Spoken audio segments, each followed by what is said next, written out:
красные, глаза розовые. Вот, Прям реально что-то как горит радуга. там.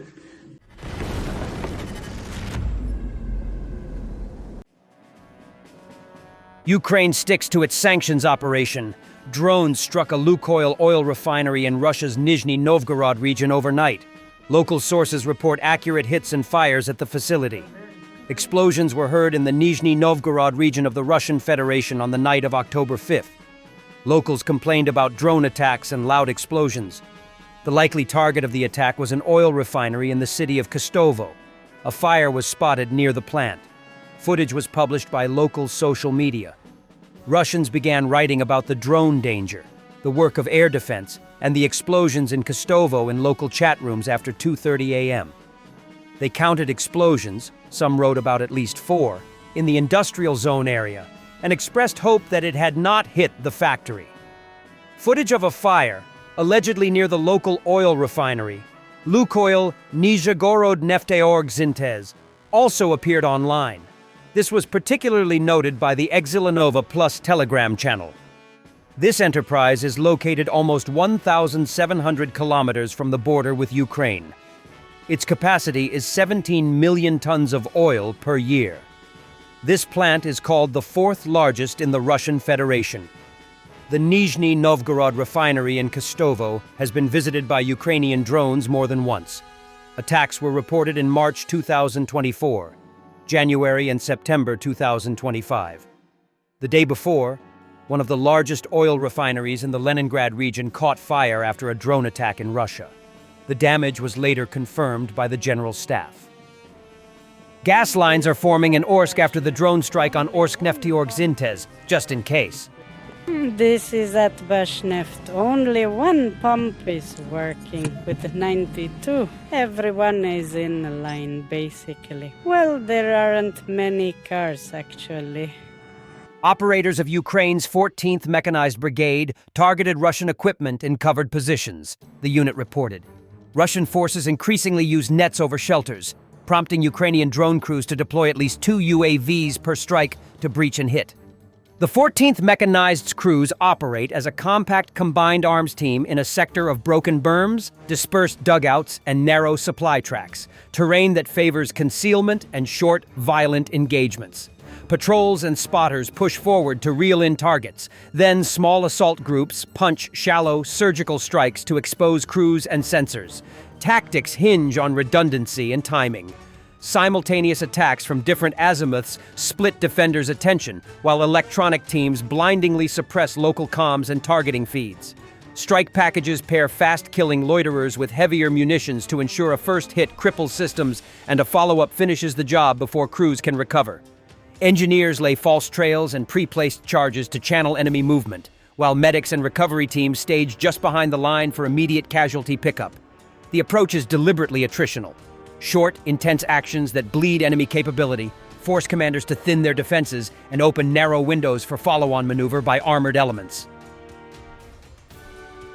Hero of Ukraine, Vladislav Stotsky, Senior Lieutenant of the National Guard and Platoon Commander of the Svoboda Battalion within the 4th Rubizh Brigade, offers a raw, unfiltered look into the reality of life and combat on the front today. A life lived in shadows beneath the earth, marked by endurance, brotherhood, and unbroken resolve. He describes the front line as a world without comfort or daylight. Soldiers live buried in the ground, hiding from the eyes of drones and the reach of artillery. You sit in a burrow underground, camouflaged. You can't go out into the fresh air, he says. Natural needs. In plastic bottles or bags, no hygiene. You sleep in blankets or sleeping bags next to your brothers in arms to keep warm. During the day, it's hot. At night, it's cold. Nearby, there may be dead occupiers lying around. The smell is constant. This is not the image of war often seen on screens. No open trenches or grand maneuvers, but suffocating confinement and quiet persistence. Stotsky recalls a moment that tested his men beyond all limits. When we were encircled for almost 70 days, we did everything we could. Set up communications, ran wires, put up antennas, searched for food. We picked up things from Russian backpacks when they came close. Took canned food, water, cigarettes. We didn't throw away our weapons. We didn't surrender. Even in the harshest conditions, his platoon kept fighting and adapting.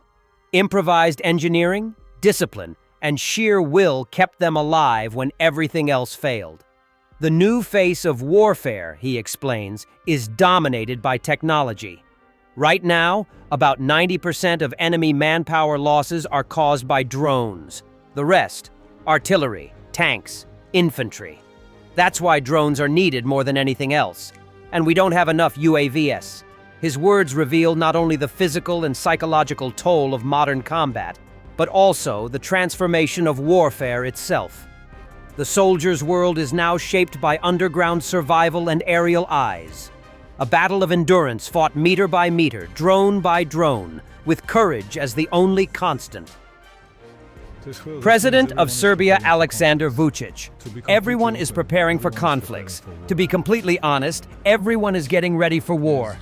The only question is which side someone belongs to.